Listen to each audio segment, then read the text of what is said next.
Dear friends, welcome to the 7th installment of the ETHEM Innovation Series on megatrends and their impact on society, consumers and companies. I'm Joost van Nispen, founder of ETHEM, the Innovation Institute at esic Business and Marketing School.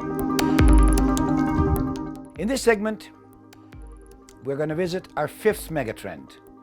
And we're not just talking about established socio-demographical segments when we talk about tribalization, like nations, religion, profession, or hobby.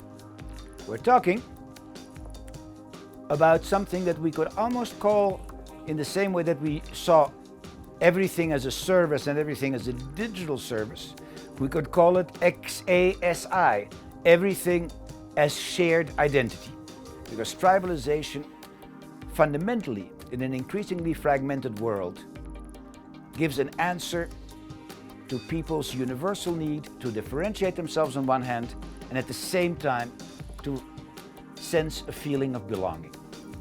So we're not just talking about mere groups or communities when we talk about tribalization. We're talking about real tribal structures that emerge with leaders, roles, codes of conduct, external actions, defense of their interests, and along, etc. We're finding an immense range of tribes, from socio-demographic groups that defend their interests, to the tribalization of hobbies, of feelings, of life stages, of different forms of wellness and illness, to what I'd like to call Dada tribes, after the absurdist Dada movements, which literally celebrate the absurd. And at the end, we'll see a quick example of that as well. Tribalization of socio-demographic categories is one of the more traditional forms of tribalization. These tribes often acquire tremendous economic, social, and political impact. Maybe three of the most emerging and impactful ones would be, on one hand, a newly self-confident gay community.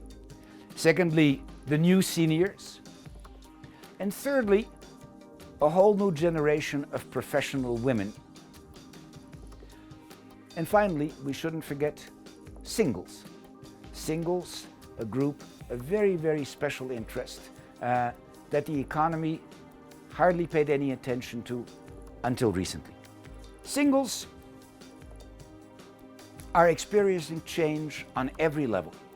We're finding that more and more households consist of only one person. They used to not very easily find offers relevant to their situation. Thankfully, this is changing. And in fact, it's changing on every level. We're finding tribalization among singles that collaborate to construct living spaces.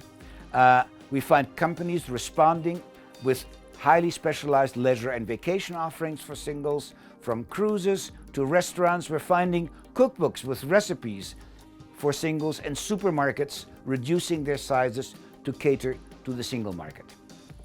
The new seniors have very little to do with the way seniors were only a generation ago. Vital, increasingly long-lived, and with their mortgage paid, the boomer generation is organizing themselves so that their retirement finally will be as disruptive as the rest of their trajectory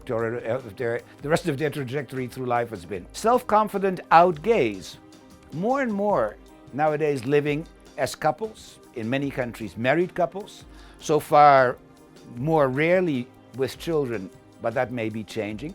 Often both partners working. They have the resources to spend on leisure, invest in networking, and increasingly, all around at least the Western world, growing political power.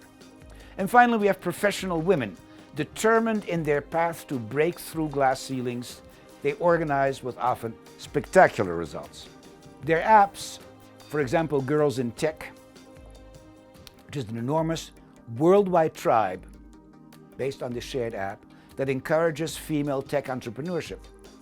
Made with Code by Google is one of the many tribes that empower girls and young women to stand their own in environments still often dominated by men. In Spain, Womanalia shows the way. Womanalia, a tribal organization, if you'd like to see it that way, of professional women, providing services to them and creating a sense of belonging among working women. In the picture you see some men too, because men that actively collaborate from their positions in the promotion and mentoring of women are honorary members of Womanalia. I have the great privilege of being one of them. We're finding the tribalization we've seen of almost anything. For example, telework. Since many people telework from small flats with children, there sprang up co-working spaces for teleworkers with infrastructure, services and so on. But what started as a practical solution to teleworkers living in these small apartments rapidly became a tribe with influencers, with community services built around these co-working spaces, with rules and regulations, with codes of conduct, with schooling, and now with the organization of events and entertainment, all around what started out as a simple practical solution to the problems of teleworking from home. I mentioned the absurdist, Dada-like tribes. There are many of them. This one I thought was particularly interesting. It has 29,000 members that belong to a Facebook group that lives an alternative life as anteaters, and I'm not kidding. And there's almost 2 million people who have joined a Facebook group in which they live as ants in an anthill, I would imagine threatened by the marauding anteaters from the other virtual community. These absurdist, Dadaist groups are thriving. The pandemic gave them an enormous boost, but it very much looks like people more and more have this urge for tribalization, for distinguishing themselves and belonging, and almost anything will do. So much for tribalization. The next megatrend will include a warrior girl burning down frozen storage spaces, and I'll be happy and looking forward to sharing that with you in our next segment. Thank you very much.